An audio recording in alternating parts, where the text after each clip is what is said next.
welcome to OpenCV Weekly Webinar. And today we have as our guest an amazing team, an university team that won the third place in the North American region in OpenCV AI Competition 2021.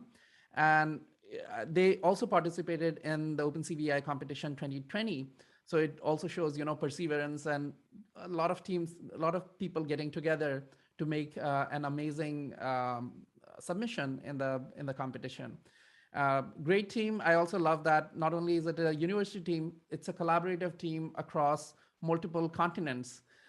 So I will let all the members introduce themselves. We can start with Paula. Thank you, Satya, for having us here. It's an honor to participate in your weekly webinar. So my name is Paula Ramos. I'm computer vision and machine learning scientist, former research from NCSU, North Carolina State University. I was the leader of the competition, so with OpenCV, and it's a pleasure to show you the results today. Thank you. Maria, would you like to go next? Sure. Hello, everyone. Thanks for joining us today. So my name is Maria Laura, and I work at NC State, even I'm stationed in Maryland. So I do a lot of project management for our team, and also I'm part of the technology transfer team, where we try to make technology more understandable for the end user. And then in this competition, I participated as the end user, as the data collector, as the experiment setup person. So we'll be showing you some of that in the slides. That's great. Søren? Yes, my name is Søren Skovsen. I'm a postdoctoral researcher at Aarhus University in Denmark. My background is engineering and computer scientist, so I've been working on the data science part of this project. So basically, data synthesis and computer vision models. Great, thanks. Matt? Yeah, hi, my name's Matt. I'm a second-year PhD student at Texas A&M University in College Station, studying under Dr. Muthu Bhagavathyanan. My research interests have to do with applied computer vision in agriculture. For this project, I worked on the data annotation pipeline and synthetic data generation. That's great. So the team consists of researchers from, NCSU, from Denmark and Texas. That's great.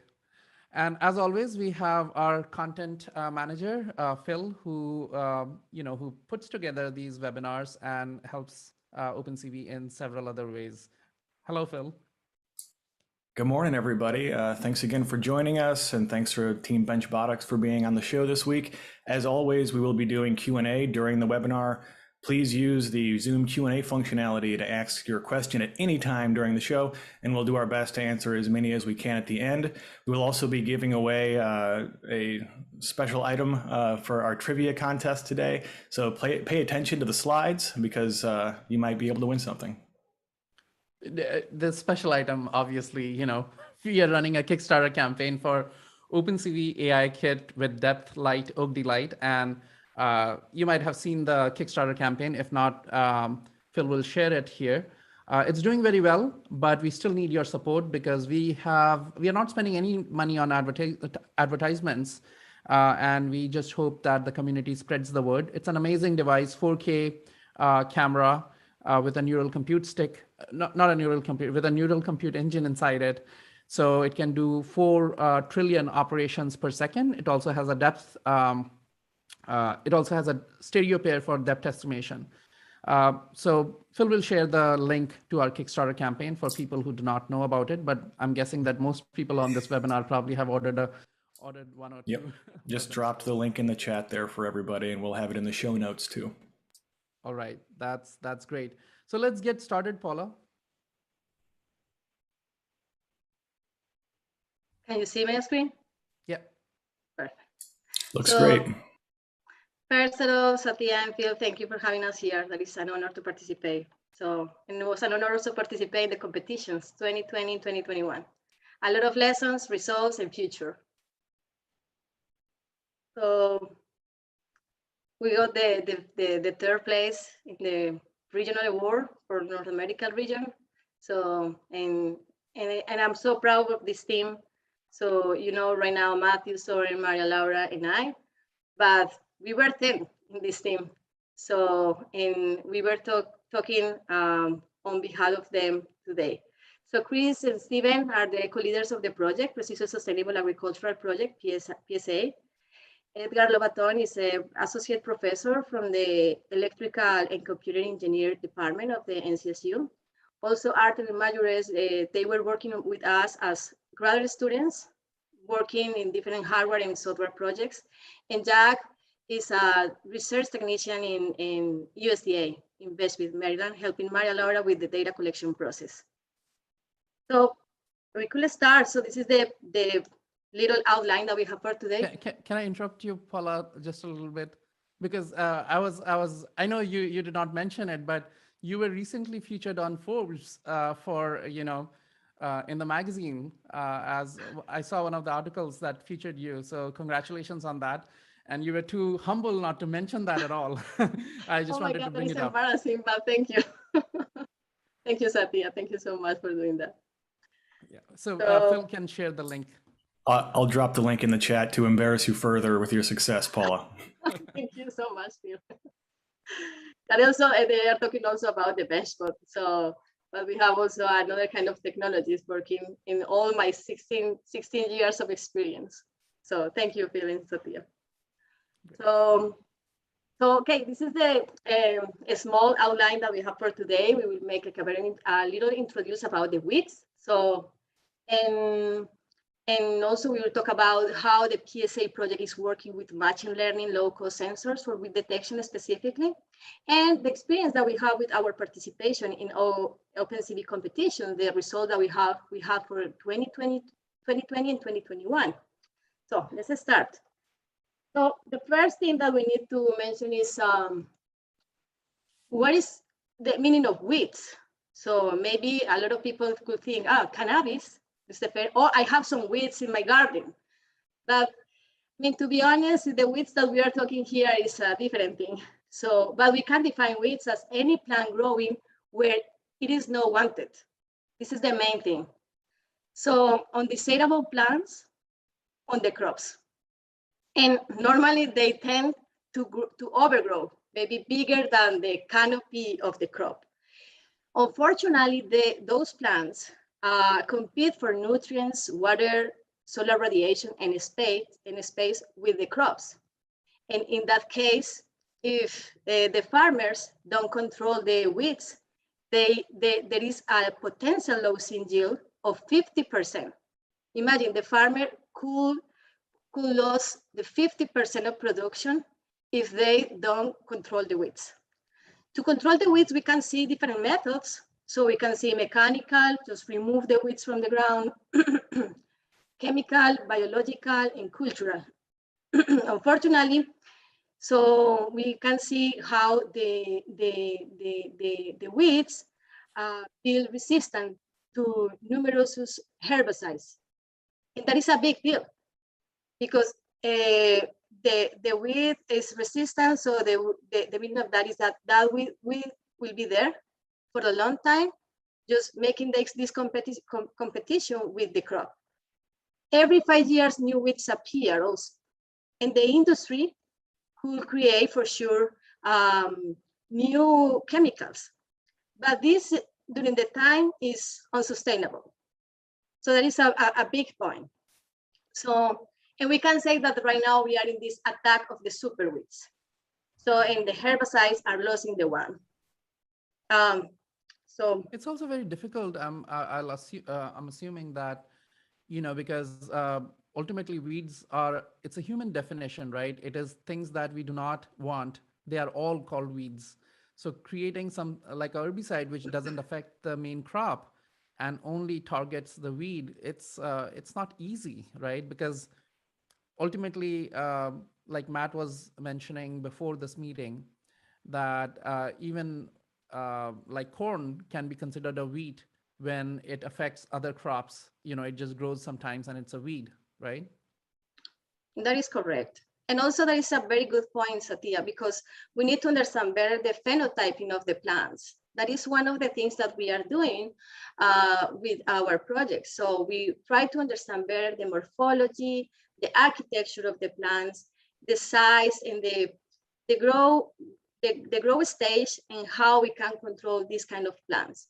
And this, I mean, you talk about the herbicides, but we have a lot of technology around weeds. And the first thing is that we need to understand the plant. We need to produce and use better technology to understand the plants. Yeah. So, and another big challenge that we have is that we need to find a way to feed the world. We need to find the way to feed the world 10 billion people by 2050. That is a lot. And one of the things that we need to do is improve the agricultural practices, because we will have, right now we have water scarcity, herbicide resistance, as I told you. The climate change is a reality. There is not a dream, it's a reality. So, and also we have poor quality of soil and water that could decrease the production of the crops. So, and in that case, we need to understand better that relation between environment, genetics, and yield. And that is also related with the thing that I told you before.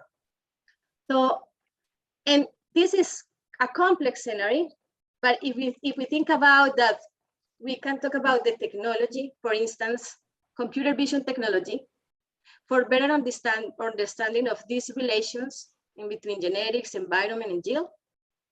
We can define a complex problem. You know, a lot of structures, vegetative structures, we can see occlusion, we can see shadows, occlusion. So we have a lot of problems that we don't want in the computer vision community. So we just want to avoid these kind of things. And also, if we think about this, the problem is complex, but also the players are complex. So imagine that we have a computer science engineer without knowledge of agricultural problems. In another side, we have the agronomists without familiarity or experience in advanced technologies as deep learning or machine learning. So, but at some point, we need to find a way to put all together on the same page and work together. It's also, I mean, for people who are early in their careers, these kinds of intersections are also great career opportunities. Early in my career, just a little story, if you don't mind. So I actually used an object detector that was used very commonly. It was called the Viola and Jones object detector, or the Haar cascades. I coded it from scratch because at that time there was no implementation. And I applied it to cryo-electron microscopy projects, right? So basically something that was in computer vision, I directly took that and put it into cryo-electron microscopy. And I was actually very, very hesitant. My advisor said, no, this is fine. You know, you're giving credit to people who invented it, but you're applying it to a different domain. So this is a paper. I was not even sure whether it should be a paper, but they were so happy, the cryo-electron microscopy people, that my work was featured as the cover of Journal of Structural Biology. And this was, I'm not even pretending, right? This was a straight out implementation of Viola and Jones algorithm applied to a different field. So, and they were, you know, I was so hesitant. I kept telling them that, look, this is somebody else's algorithm. I just applied it. And they said, no, this is fantastic because you are just narrowly focused on your contribution. Nobody cares about your contribution. What you have done is you have enabled other people to know about this technology, right? So you have crossed the domains, right? And you're just narrowly focused that, oh, your contribution is so small in this. But think about the community. The community benefited by having this knowledge, right? So yeah, my point was that if you can find a domain where you're working at the intersection of two different domains, you somehow happen to know computer vision as well as agriculture, or you're able to collaborate with those people, those are great. Those are where great careers would be made. That is a good point, Satya. And also this is the thing that we are trying to do with this project. So because we have a big team, so PSA is a big team. We have a network of government agencies, that is the USDA, universities, We have a lot of industries around working with hardware and software approaches. And also we have the farmers. So, and when you have the view of the end user, it's great because you can understand better the needs that the end user has.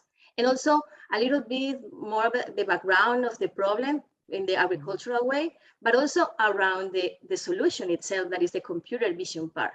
And so we are trying to cover the complete framework. And we have this idea about the precision framework that we need to work. We were talking about sustainable agriculture, but we need to make this sustainable agriculture, we need to create precision on that sustainable agriculture. That is the point. So we have a network of farmers. So we have on-farm network. We have also the connection in between tools and data, and also real-time decision support tools for be used by people, end user, non-tech people. And this is one of the main things also. Right. So with this framework, we are looking to increase the yield of the crops, decrease the use of the water, and also make weed suppression on the crops. So this is one of the things that also we want to do. How we can do that, and that depends also the specific problem that we are talking about. But in this case, we are talking about weeds. So for that, the next point is to talk about the machine learning and local sensors for weed detection. So, and this is a great point because Precision Sustainable Agricultural Project is working on that right now. Is spending a lot of time making these improvements and implementations. And so here, I just want to show you our pipeline in computer vision that also has a main role. So when you talk about computer vision system to quantify weeds in the field, we need to think about it's a complex problem, as I told you. So we need to think about the outdoor conditions, undesirable movement of the camera, occlusion, shadows. But also, if we think about the end user, we need to define the specifications there. Low cost, just to close the gap in between the user and the technology, to increase the adoption of the technology. Easy to use, because we are talking about non-tech people, mainly. Easy to maintain because we want that they use the technology this season, but also maybe in the next seasons. So easy to maintain and user-friendly. So in this way, when we talk about weed quantification or weed detection, we have two lines. Identification is one and phenotyping is the another one. For the identification, we can see there the machine learning and deep learning approach.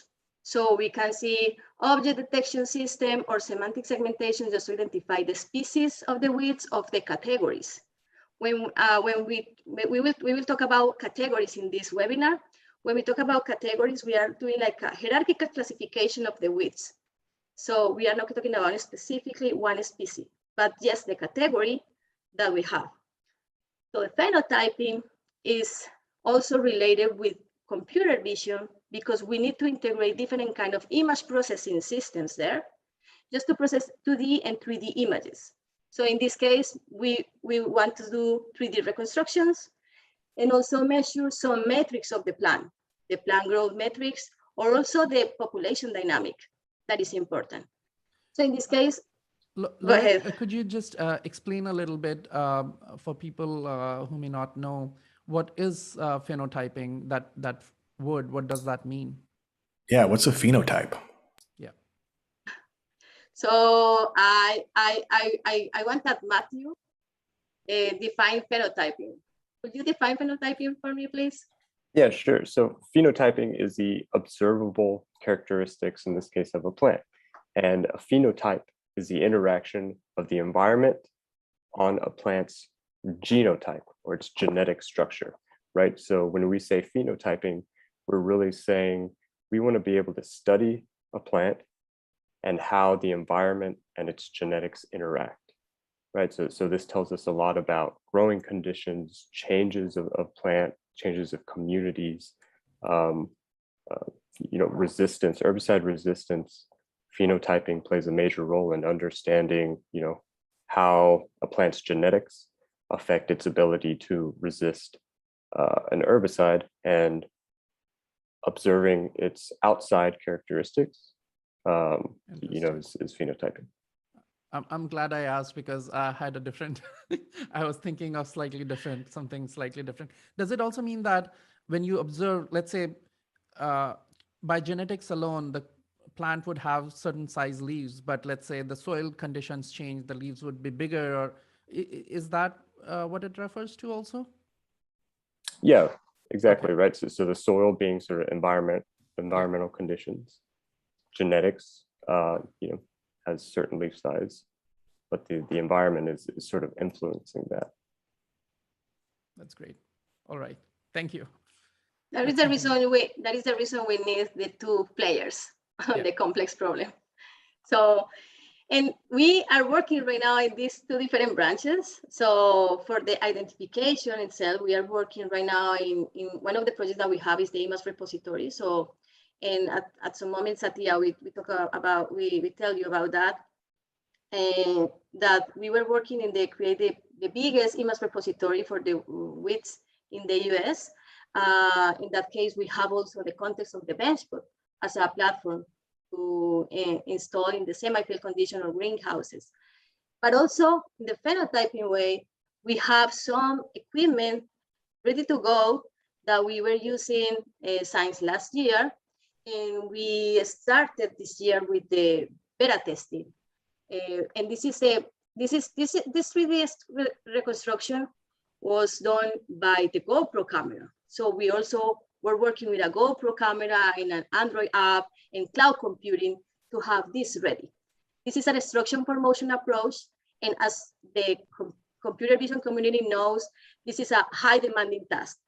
Right. So, and we were thinking maybe we can make something different. We can improve a little bit the real-time process. And this is the reason why we started to think about the OAK-D camera as a solution for the weed detection. Yeah. So instead of the GoPro camera, we were thinking maybe we can use the OAK-D camera. And this is the one big picture of the OpenCV Special AI Competition 2020. So we made our own custom board with the modular camera. We needed to guarantee the minimum depth distance on 20 centimeters. And also we have like a portable system. So we have a Raspberry Pi, a power bank, and a monopole. And we made also some design here in the case just to avoid a lot of full radiation over the lenses. So if you are interested to read more about this project, just take a picture of this QR code. But this was a great moment for us.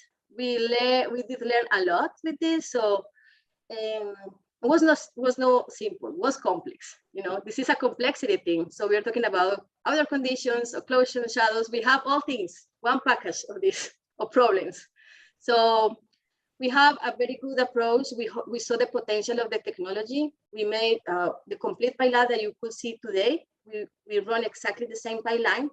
But unfortunately, in this case, we have some issues with the real-time process. Because we were debugging the camera, we have some problems with the synchronization, with the control of the camera control system. We have an issue with the auto exposure configuration that the stereo module has or had. And also we were working close to Luxonics to fix this issue. Yeah. But okay, we saw the potential, that was great. And we saw that we can predict the biomass with this coefficient of determination, 0.8, 0.5. That is good for the first round with the camera. Right. So that's very cool. So you're able to predict, because it's a depth camera, you're looking at the crop from the top, and so you know the depth, the height, and from that you could estimate the biomass. Is that?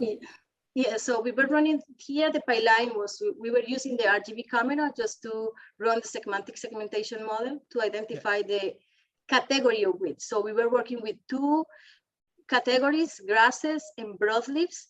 And after that, we were able to match the depth and analyze the histogram of the depth over this specific area. Yeah. And we made something that is called the canopy height analysis. just to define the number of pixels that we have and create like a surface analysis over the histogram information coming from the depth.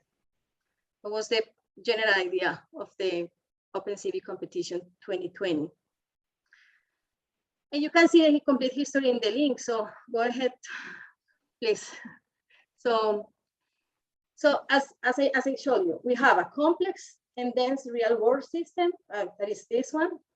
And we have a lot of lessons there, but maybe just to understand better the phenotyping, the characteristics that we need to measure for widths, and also with a little more control of the camera and also the movement of the camera, we wanted to move the experiment to the greenhouse. So for that reason, we were thinking, okay, we could do that into the greenhouse where we can reduce the full sun radiation, control the other conditions, minimize the occlusion, but also work with the main problems that we have with the OAK-D camera in the first round, 2020.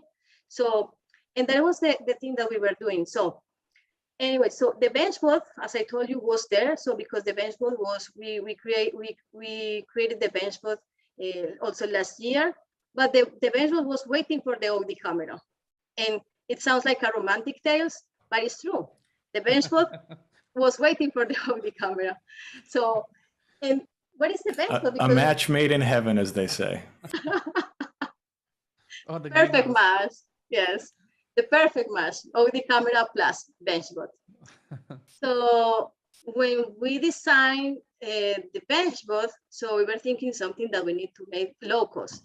And this is just thinking, the end user of that is the plant breeder.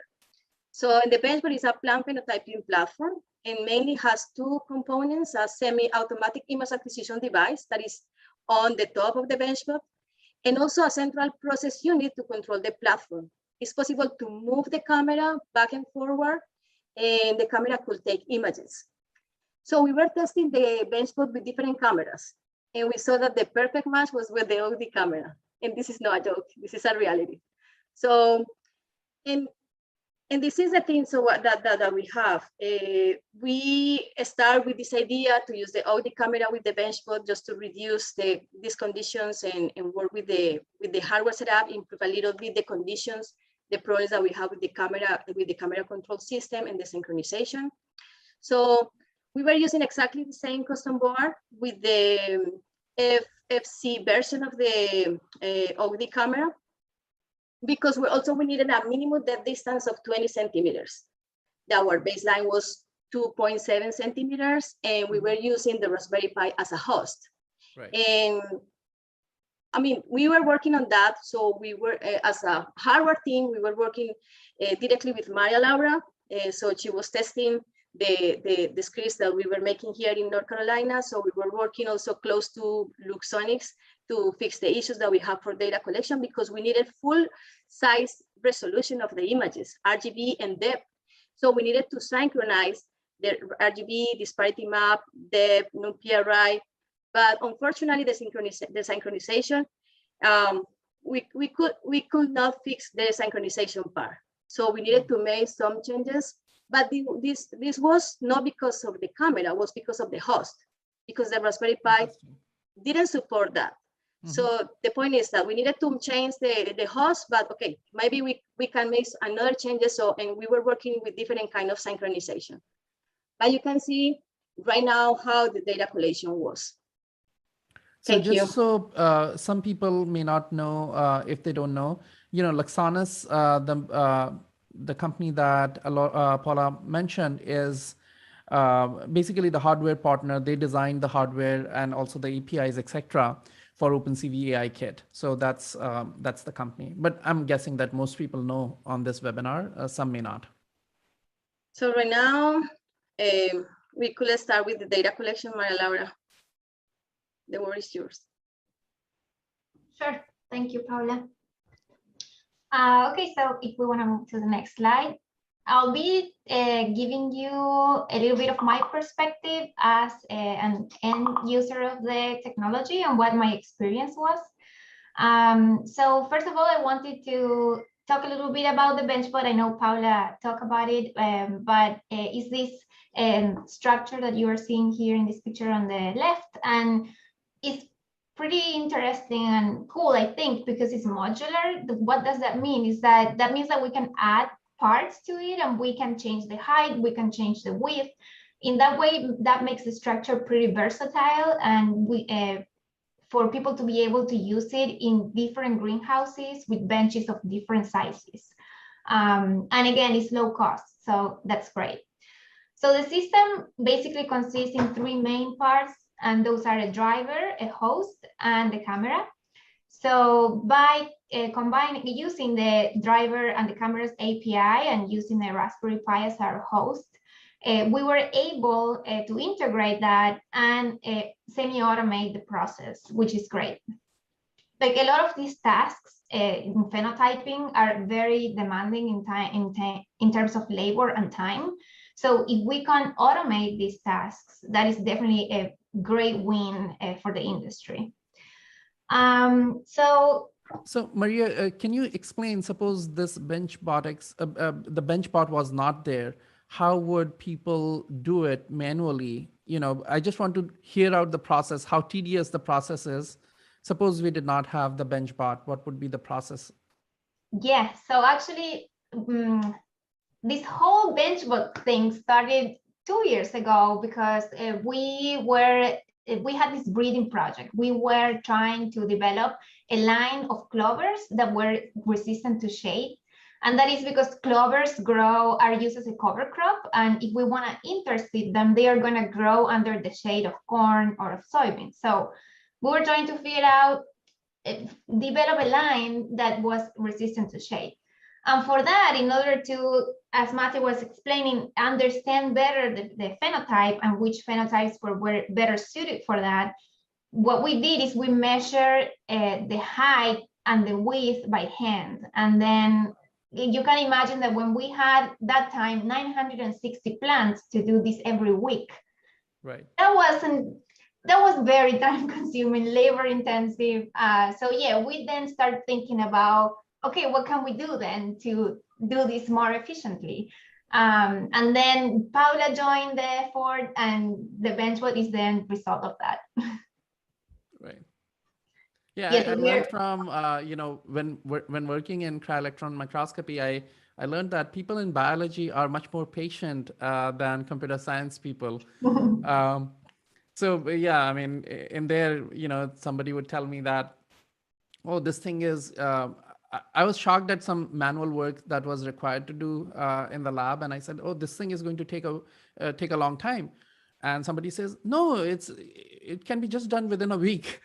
And it was like a week of manual work. Like, but yeah, you know, that's why this interaction between computer science people and other fields, it helps both of us, right? It makes the computer science people more patient, but at the same time, it adds automation to these other fields. There's the three virtues of the virtuous programmer: laziness, impatience, and hubris. That's awesome. I did not know about that. Yeah, but also we have to think this is great because of these tasks being so time demanding, they can also limit how much we can do. So if we can develop technologies that speed up all these processes, then we can scale, and that is amazing when we're talking about trying to figure out which are the best traits in these plants. So we definitely are moving towards that direction, and that's what we need to do. Okay, so yeah, so something that I wanted to bring up, because I think that added another layer of color to this project, and I felt that it was a great experience, is how our team was able to work in different, considering that we were situated in different locations in the US, also Søren from Denmark. Actually, at some point, I had to travel to Argentina. So from there too, I was working from Argentina. So it was definitely amazing, I think, to experience that. But yeah, the way that we would work, for example, the first weeks on the competition is that we were trying to troubleshoot all these issues. So we had these Zoom meetings. I will just connect with the camera through the Raspberry Pi, remote desktop to it, and then share what I was seeing with everyone in the team. And I think that was an amazing experience because I was getting then input from everyone. We were fixing issues all together. And yeah, that was great, and definitely made part of this competition. It made it even better. So yeah, in terms of what my experience was as an end user, I think that the technology the end product was easy to use. That doesn't mean that it was easy to get there by no means. But then once we got there, I think that is just simply by me typing some command lines into my computer, I was able to make the platform move, collect all the images that I needed in a short period of time. So I think that as an end user, and I feel that a lot of people out there doing plant breeding will be happy to have something like this to use. So we can move to the next slide. How many BenchBots are out there right now? I mean, how many have you guys built?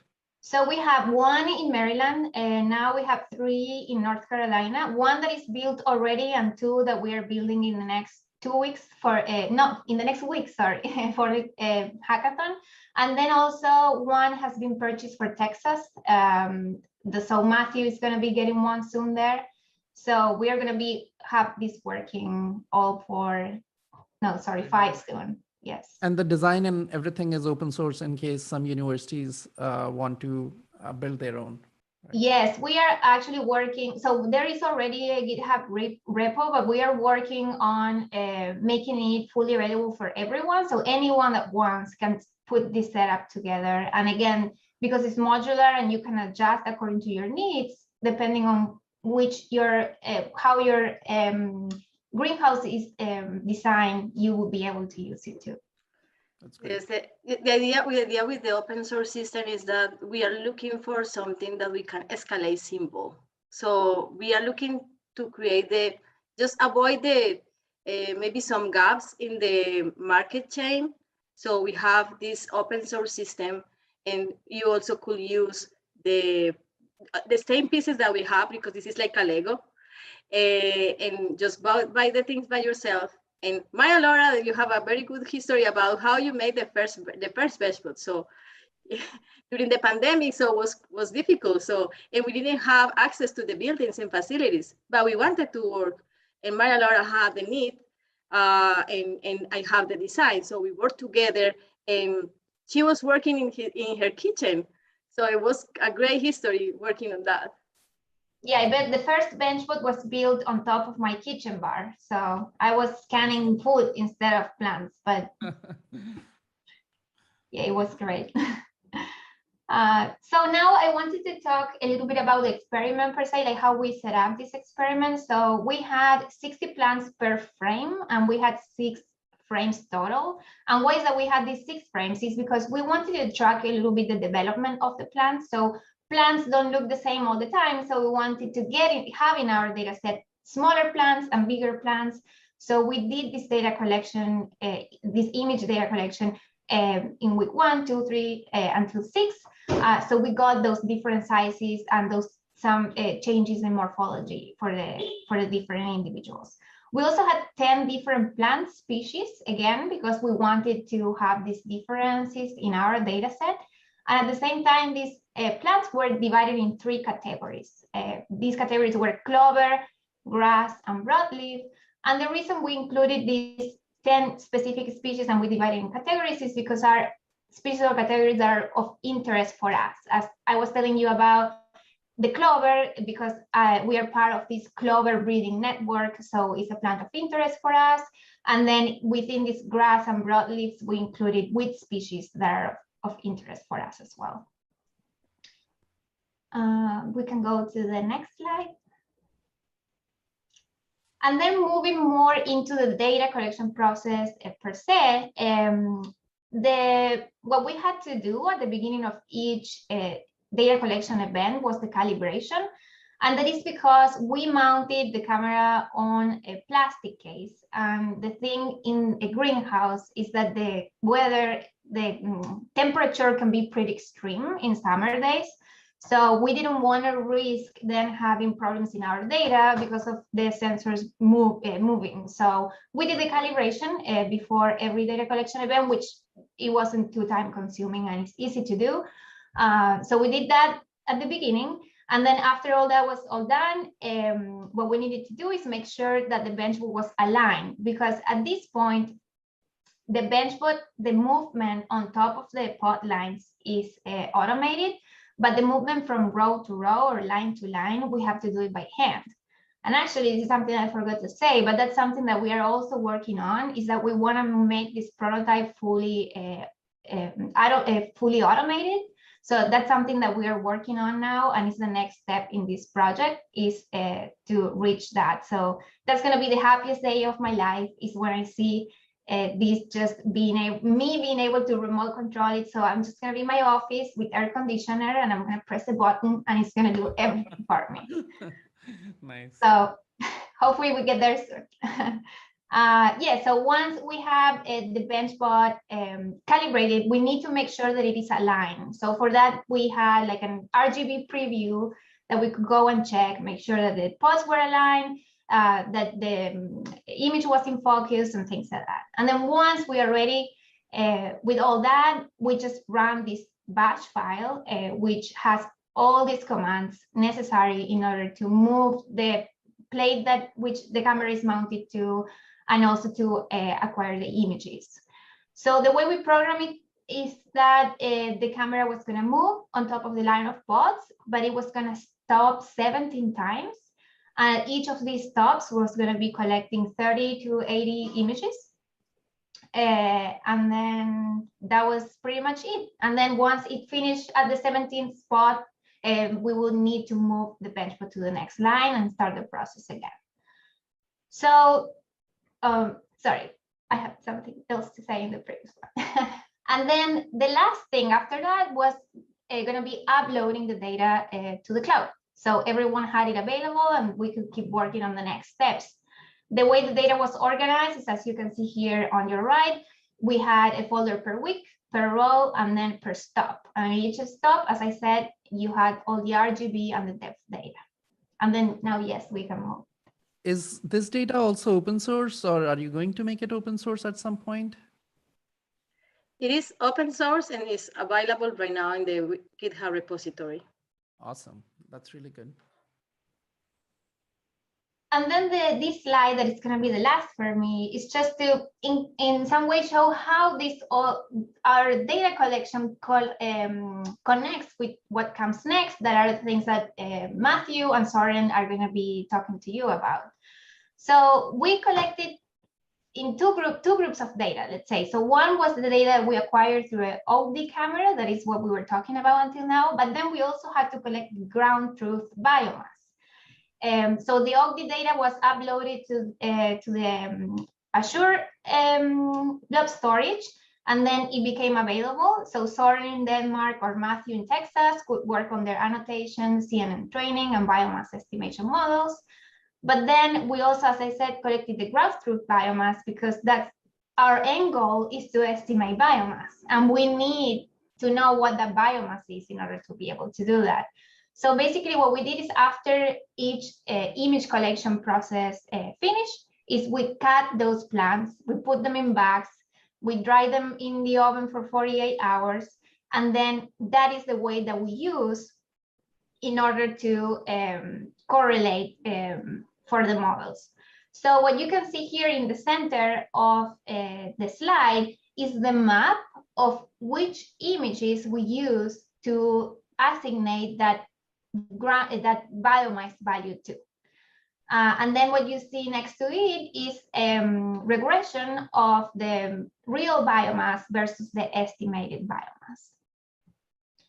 And that's all I have for you today. And I think that Matthew is going to be talking now, unless you have any other question regarding data collection.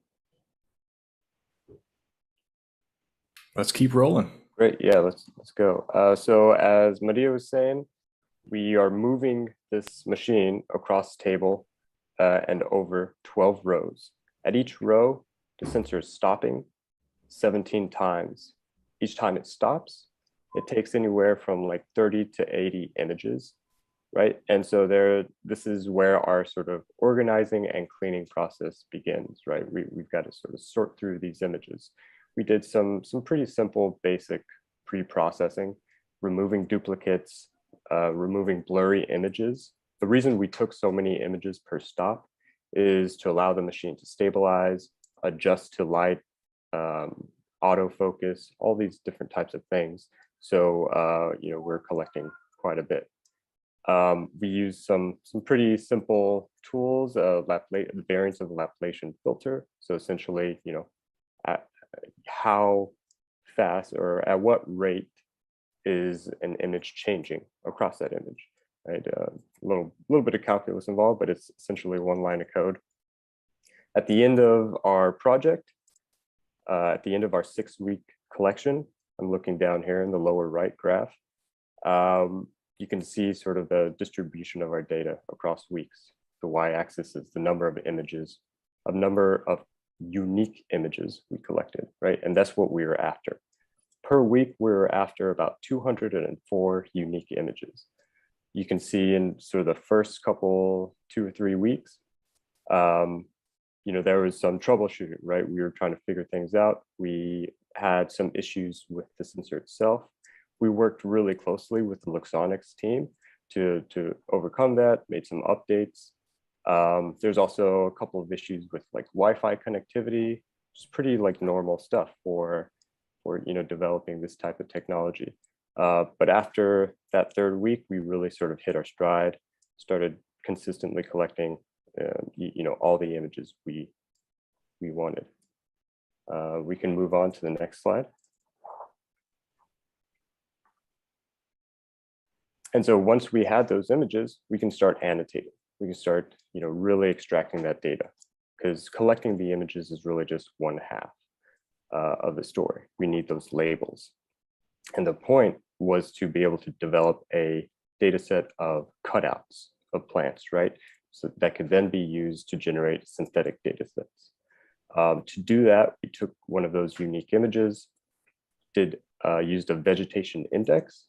So vegetation index is just a combination of image bands that emphasize vegetation or certain properties of vegetation. In this case, we use excess green, which is really, as it sort of says, it's emphasizing the green band in an image and de-emphasizing all the other bands, right? So if you have green plants, it's really going to pop out, as you see in this right image. From there, we use some, depending on species, some unsupervised classification techniques, k-means clustering, some morphological sort of selection operations. So these things in the lower left corner, you know, we talk about these things as components. So these, you know, if the component was large, if it was small, depending on its size, you apply certain rules. Right, this is all done in Python using OpenCV, NumPy, pretty simple stuff. And then after we made these annotations, we sort of created these cutouts. And then I would manually go through these cutouts and remove sort of bad results, which you can see here, lower left corner of the slide. You know, leaves. We wanted entire plants, right? The whole plant, the better. And so we, you know, going through those each week took maybe about 30 minutes, right? And so when you compare this technique with sort of making hand annotations, which is what, you know, if you ever dealt with like an image project, deep learning, machine learning, you have to go in there by hand, right? So this image on the right hand corner, red annotations, I've sort of gone in there by hand, and it's tedious and it's very painstaking and it's just not very efficient.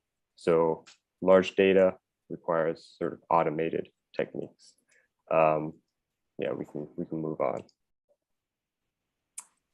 And this is sort of a lot to look at right here, but we'll sort of go 1 week at a time.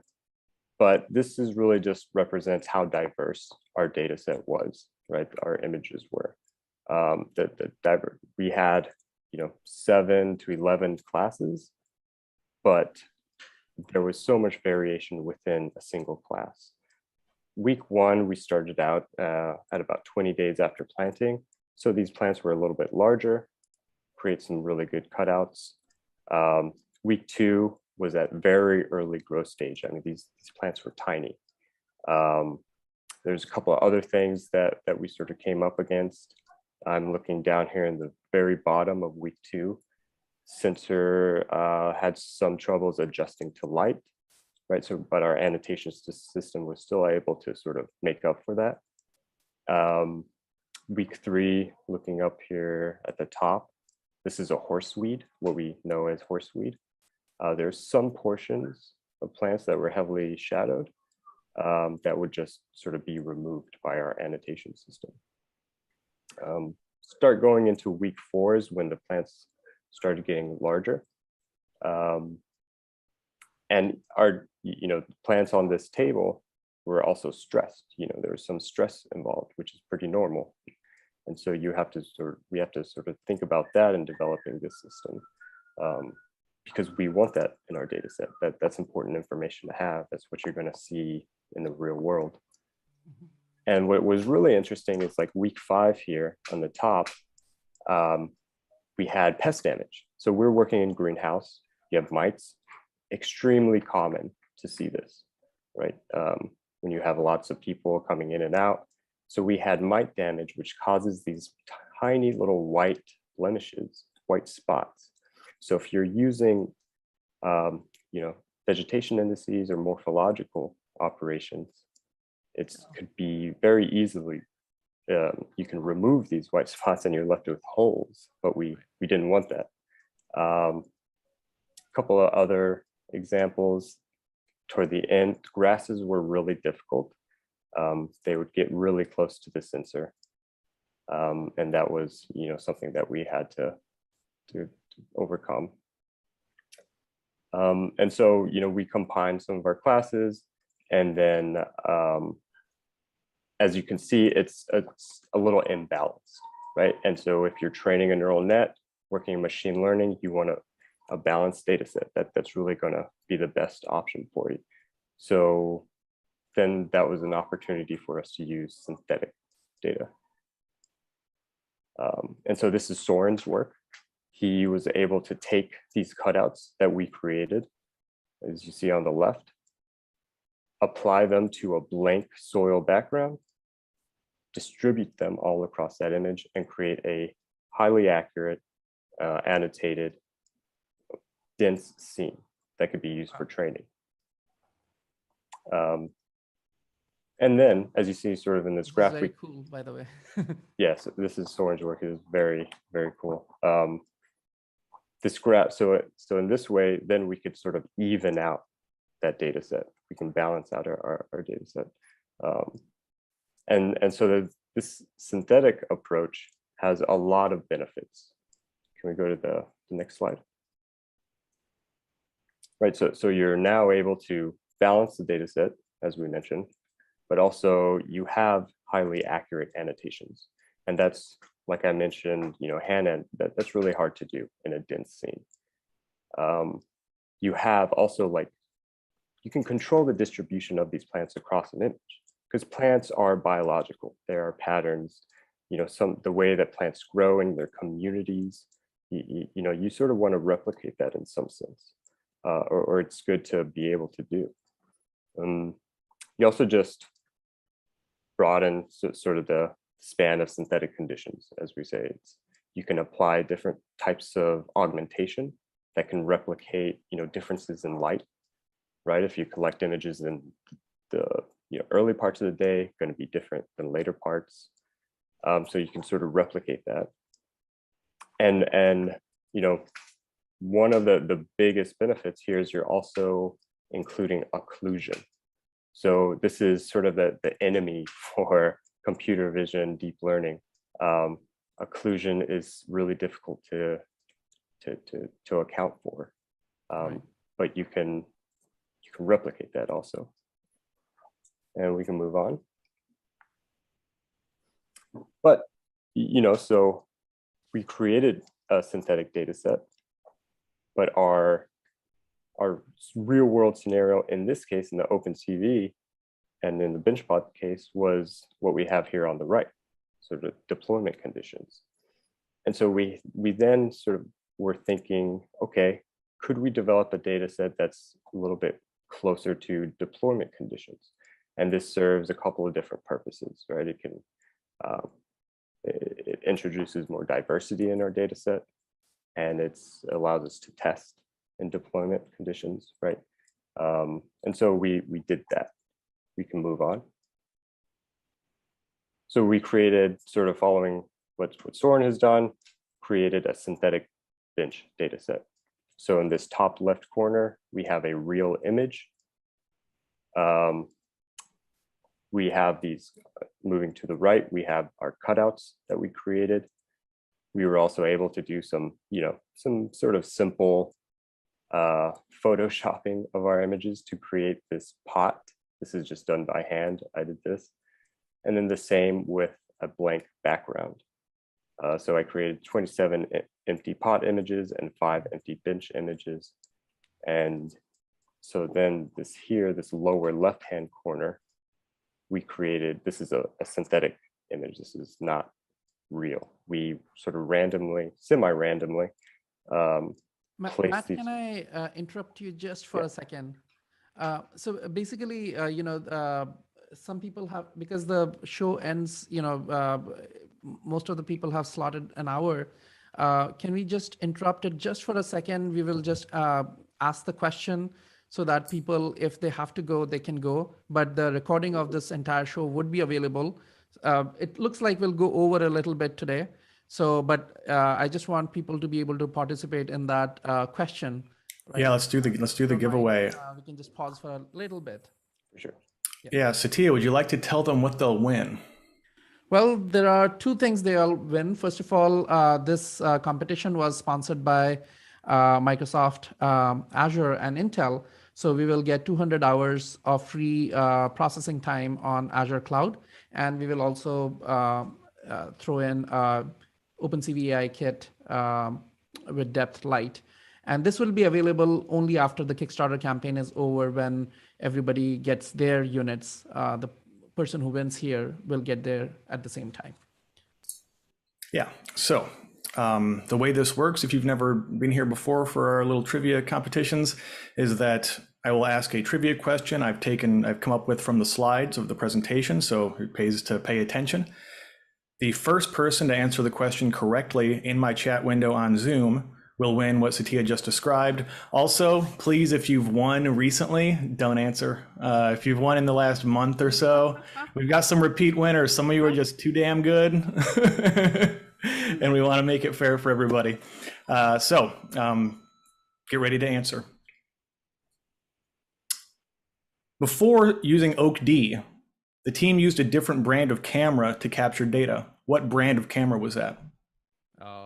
Oh, they got it. They got it quick. On my screen, I see Cobus Mayer with the correct answer of GoPro. So we will be in touch about your prize. Let's get on with the webinar. All right. Sorry for the interruption. Let's go on. And people who miss, if they have to go to meetings, etc., the recording of this webinar would be available on YouTube, and Phil will share the link with everybody. Yes, indeed. Great. Yeah, that's good. I'm glad we can do that. Yeah, so I was sort of perusing the chat, and questions, and a couple good questions sort of came up. One was about sort of the background and why you couldn't just create a very simple background, and I think that's what we tried to do here.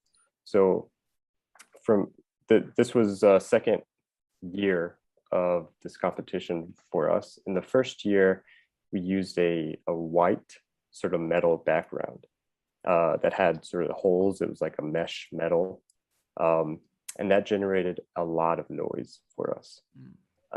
that was really difficult to create these annotations.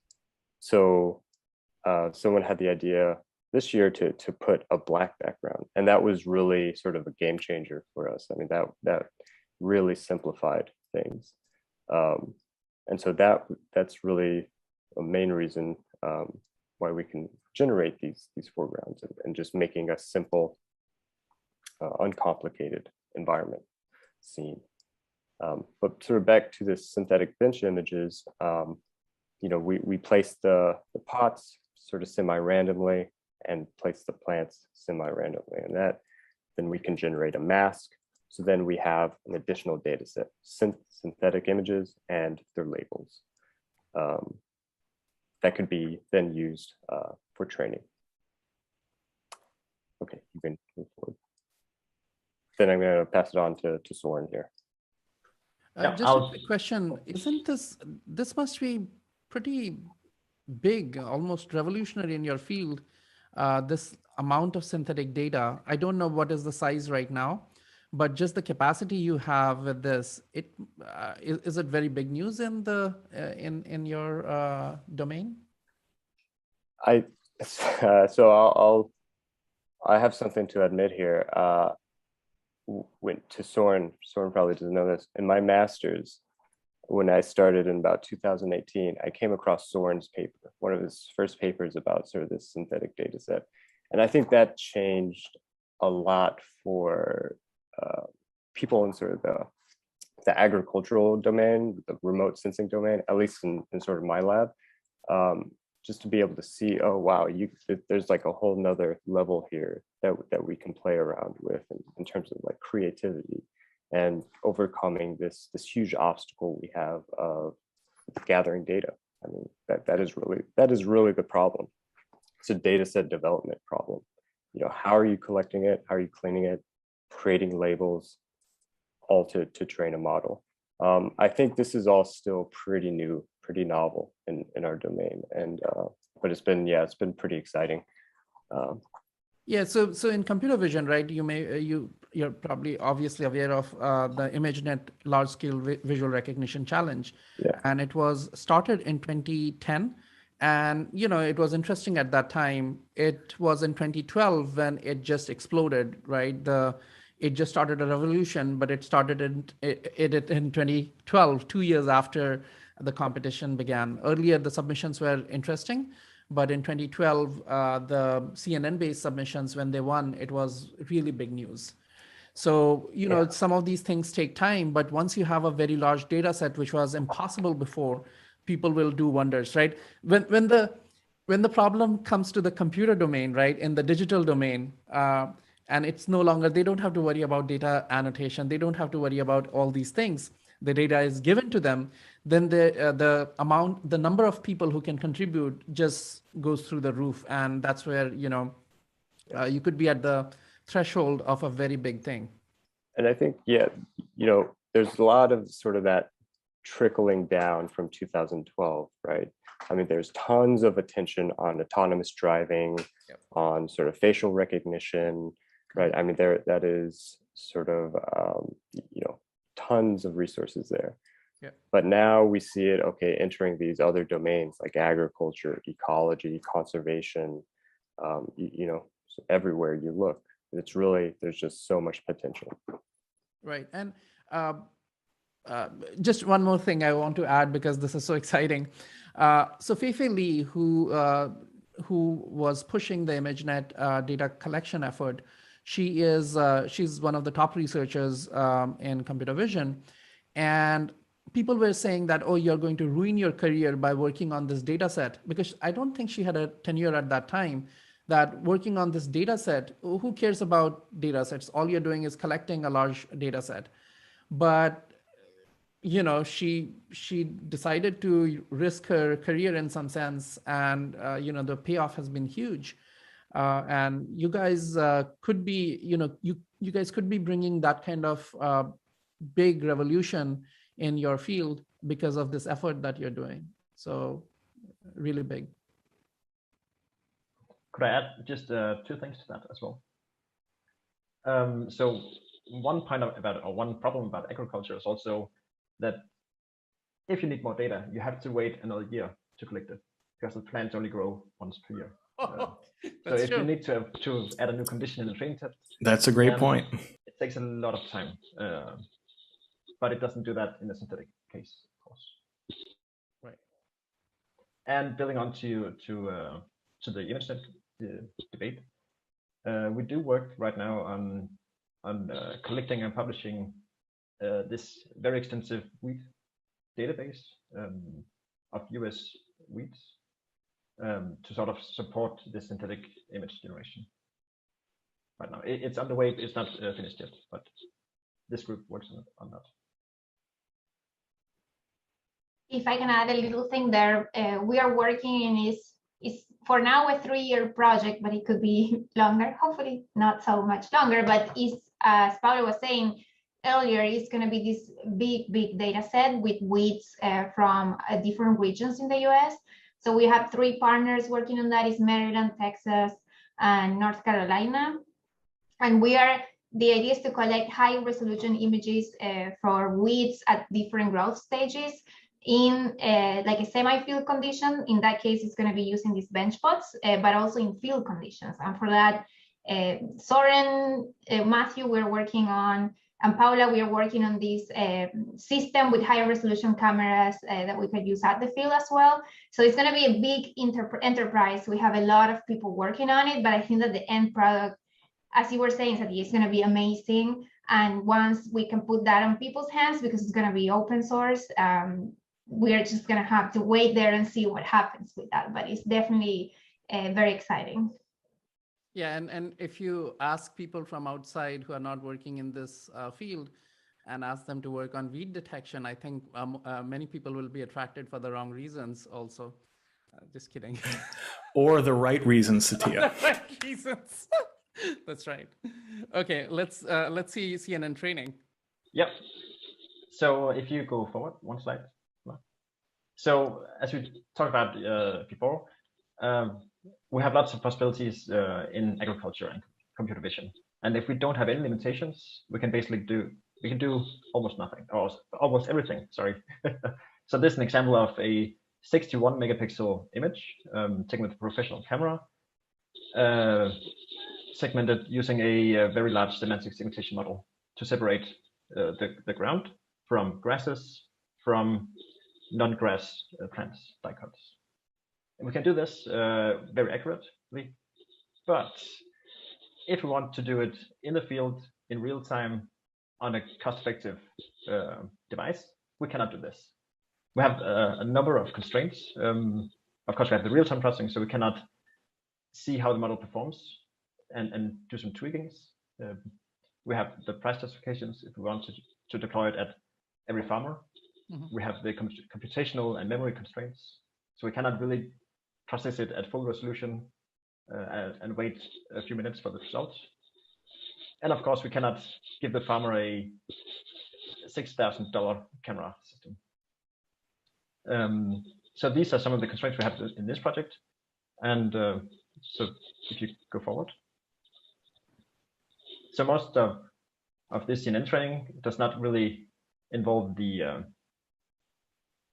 deep learning model development per se, but it sort of tackles how we can do this semantic segmentation in real time on this device. We chose by experience to work on the DeepLab v3 model. So it's a standard model. We chose to have a MobileNet v3 backbone. So it's sort of aimed at embedded processing. So we cannot expect the high spatial resolution, but we can expect a high inference throughput. So we did a few experiments. At first, we tried to experiment with the backbone size. So we just tried 2 different model complexities of the MobileNet. That's a small and large default model. We also looked at the problem of classifying. If you go forward one slide. So we have 11 classes if we count all species and all the soil. We don't care that much about the specific species, but we do care about the category of plant. So by reducing the problem, the problem from 11 classes to 4 classes really helps us not only increase our accuracy, but also increase the complexity of the model. And finally, there's the old trade-off between image size and accuracy. So of course we cannot input the image in the original resolution. We have some memory constraints, and we have some throughput that we want to maintain. So we know that the stereo vision depth is most accurate in the center of the image. So at first we decided to simply cut out the edge of the RGB image, because that's not our main focus in this semantic segmentation. Finally, we did some experiments just resizing the image to find the right trade-off between accuracy and spatial spatial accuracy as well as input time. We end up training our model for cropped images at a 512 by 512 resolution, if that makes sense. And we trained the model to do 4 class predictions, so background or soil, and grasses and clover and broadleaf plants. So if you go forward, Paula, and here you see some examples. So these are real RGB images on the left and on the left side, and you see overlaid class predictions on the right. And the clover is red, the broadleaf is orange, grasses are green, and the background is blue. So I would say that these are quite impressive results, given that it's embedded real-time processing. Yeah. We do have some small mistakes. For example, along the edges of the leaves, it's not pixel accurate, but that's basically because of the model size and the resolution reduction that we have. This also, is amazing. Yeah. Thank you. And also, if you look at the upper right corner, you can still see that the wooden frame that you have in the bottom of the image, it's partly painted green. So here you see that the model is not entirely confident in the BenchBot settings, but it's a lot better than before that we included synthetic BenchBot images, simply because strings and wooden frames are not that common in the field. So we didn't include that much in the field or in the training images. Yes. And if you go forward.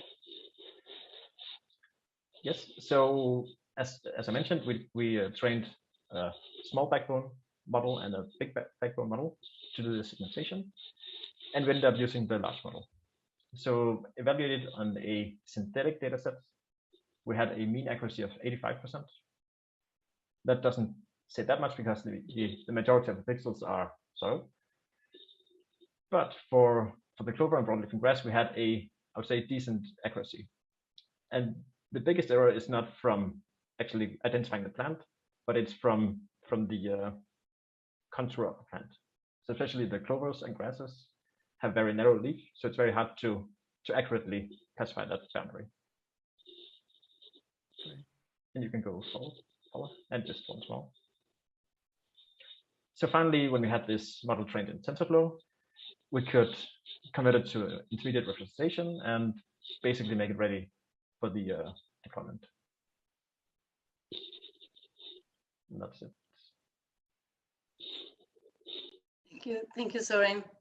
So yeah, so the next step here was try to move forward with the inference model that we wanted to put inside of the camera.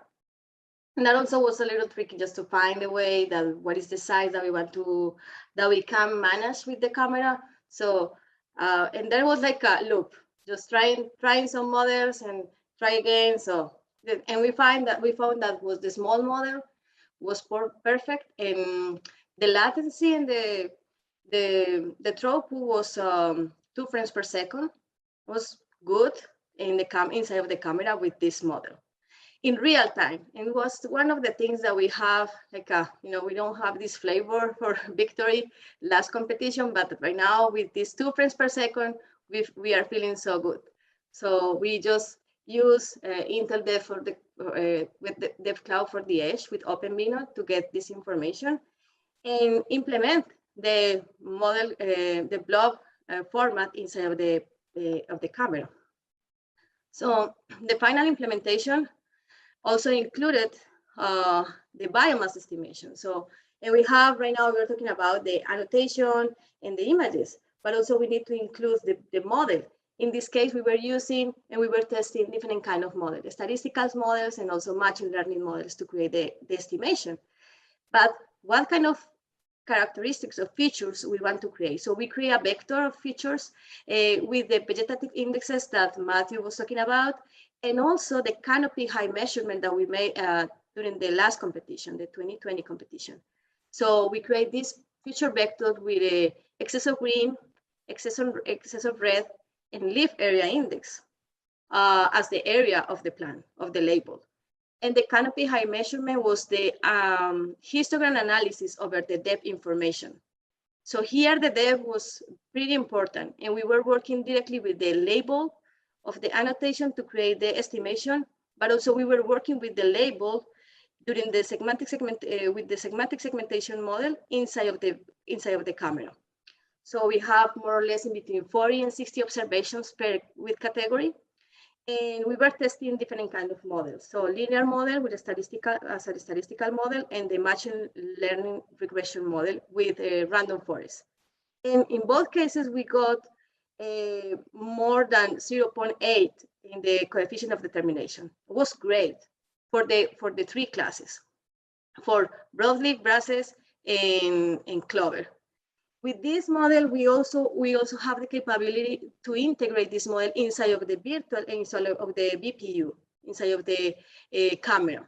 So the final implementation, you can see here, we implemented that inside of the Raspberry Pi with the camera directly. So we just working with the 1080 pixels resolution of the camera.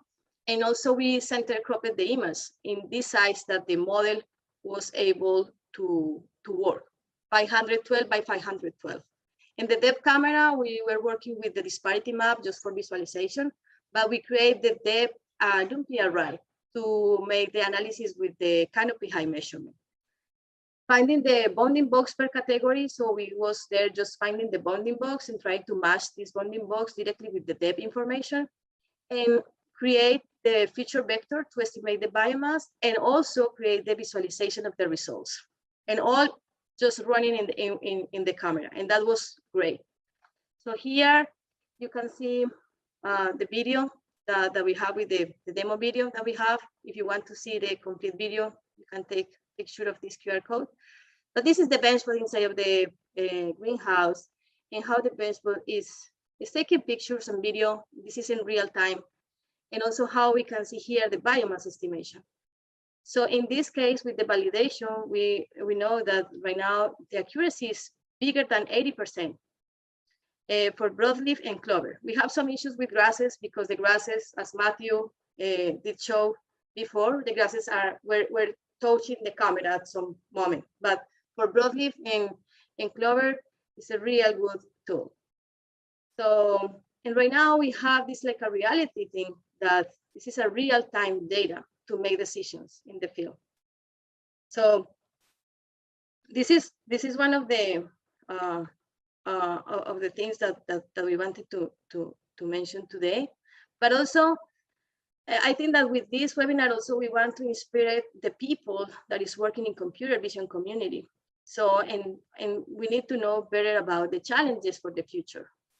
What kind of challenges we have as a community, as a computer vision community? What is the role that the computer vision community has in the agriculture? So, and I think that the main thing that we need to know who is the end user of the technology, and what is the capability of that user to get the technology. We need to create accessibility to the technology directly.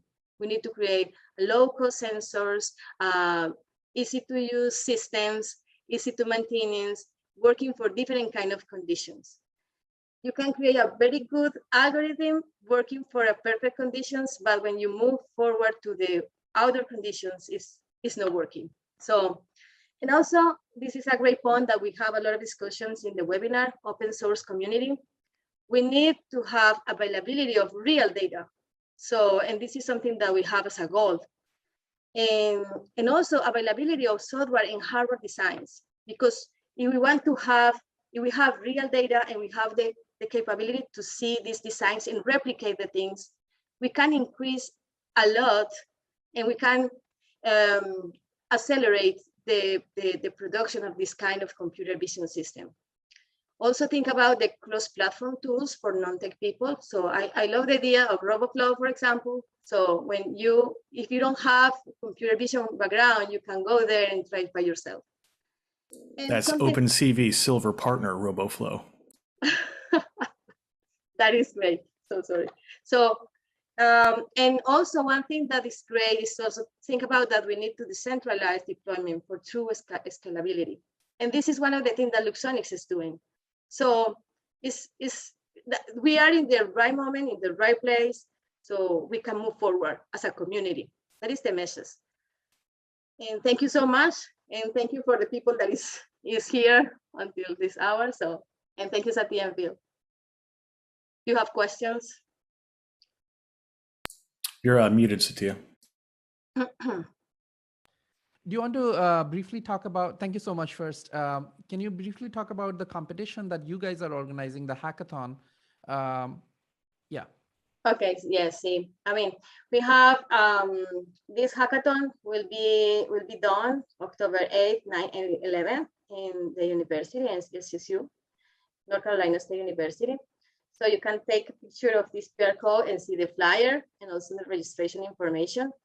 So this is this hackathon is sponsored by OpenCV, Luxonics, Microsoft, SAS, and RoboFlow.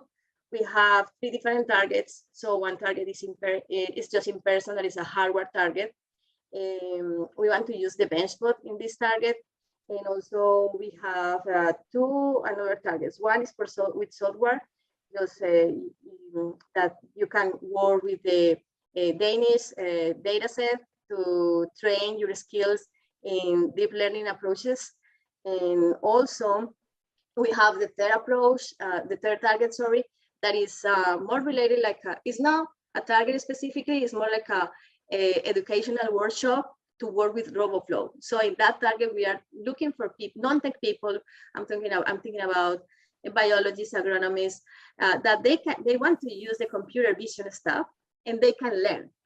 And this is a great opportunity if you're interested. So take a picture of this QR code and please register. That's great. Thank you, Satya. Yeah, thank you. So now we can take questions. I just wanted to make sure that people get this information. Yes, thanks so much, everybody. Yeah, Paulo, Maria, Matthew, Søren, so great presentation. A little bit longer than normal, but I think it was worth it. We can do a couple of questions here. I'll go ahead and pull up the screen here. One of the earlier ones wanted to know, has your team looked at quality controls in pack houses at all? Say again? Somebody wanted to know, has your team looked at quality control in packing houses as like an extension of this work at all? No, we're mostly sort of focused on outdoor, weed detection for application purposes. Yeah. Gotcha. Somebody asked if you'll share the slideshow as well. Would you mind when we upload it to YouTube? I'll go ahead and drop the link if y'all don't mind. Yes, for sure. We don't mind. Great. That is great. We are in an open source community. Why not? Yeah, absolutely. Somebody wanted to know about wavelengths. We want to talk a little bit about the wavelengths that you care about for the visual light or near infrared. Do you use any color filters, etc.? So for this project, we just are using RGB information because it's the best way to understand the morphology of the plant. But also we have another project that we are working with a multispectral cameras or multispectral sensors. But for this specific project, we were using just RGB and depth. Great. You want to talk a little bit more about, I'm interested in this other project now with other sensors. You want to give us a brief, can you talk about it? So So there is another project that we have also to measure biomass, and so it's a sensor that is possible just to use multispectral information and red H and infrared and ultrasonic, just to try to measure the biomass. But that's an expensive sensor, so this is something that is not able to replicate in a simple way. And it's also, you can mount the sensor on the tractor, or also you can walk through the field and take the information there. And you are able to see images. It's just the information coming like a signal for different sensors. And you can process like a signal processing, normal signal processing. But that is a big picture of the project. Cool. Yeah. A question for me is, I like to ask this whenever we have people from the competition on the show, is what was the most surprising thing to you about working on this over the course of the competition?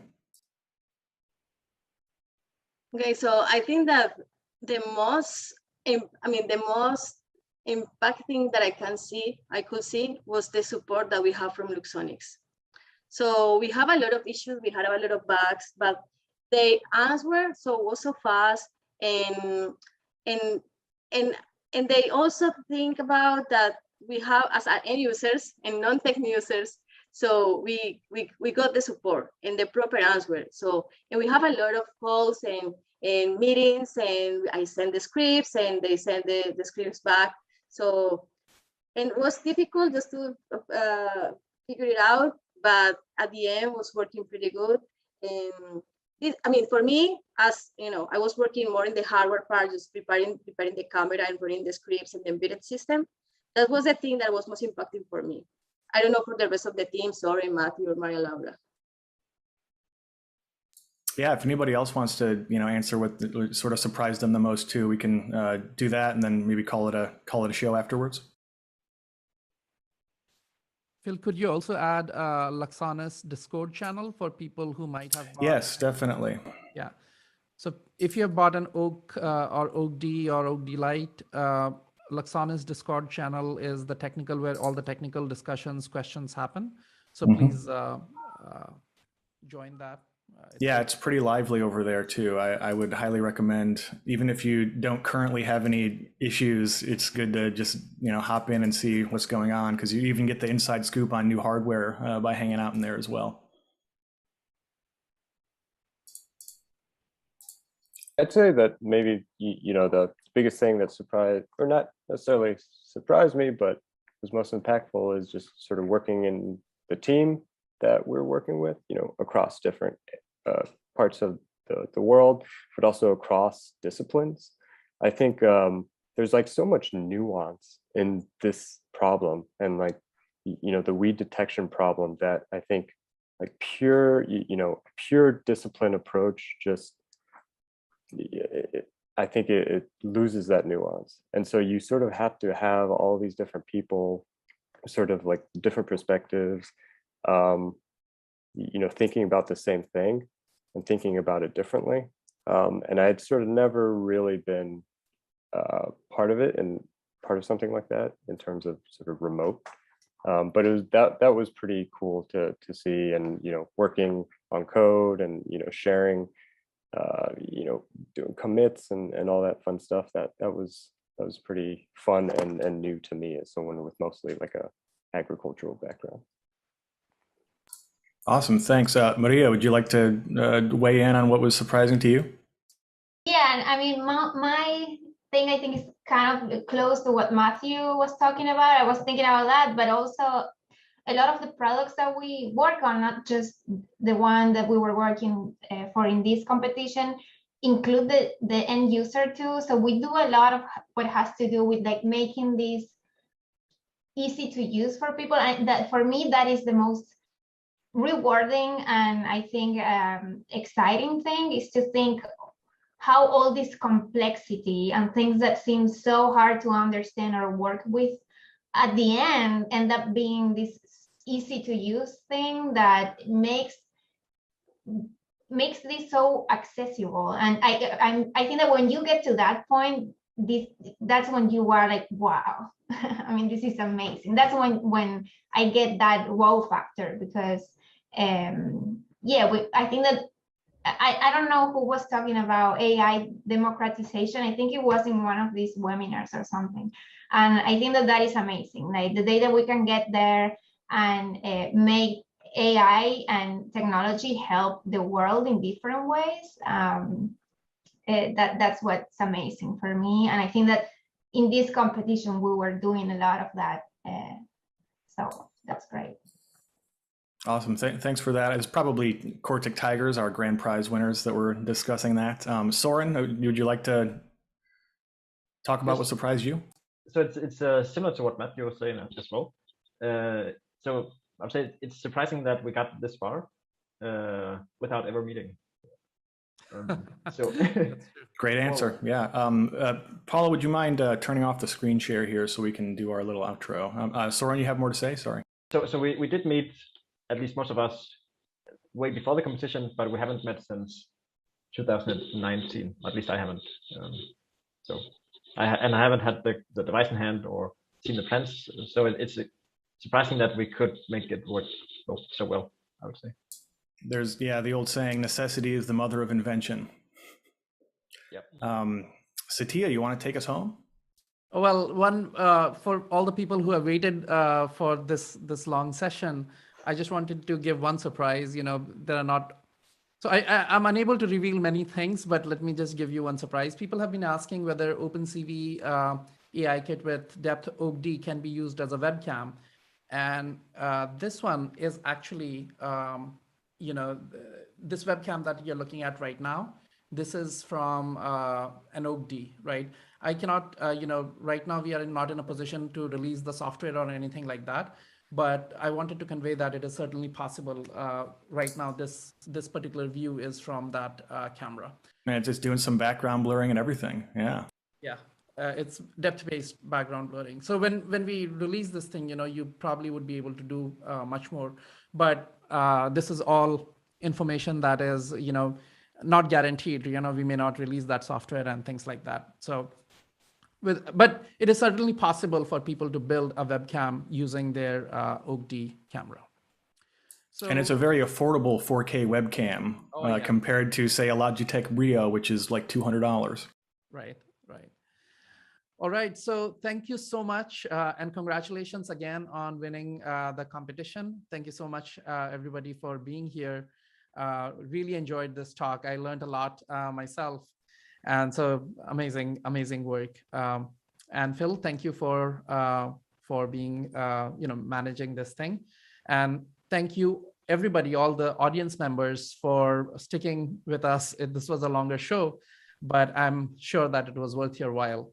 And we'll come again next week. Thank you. Yeah, thanks so much, everybody. Next week, our guest will be John Keefe, co-founder and director of Draw and Code, creators of SwapBots and a bunch of other really cool in real life computer vision stuff. So we look forward to that.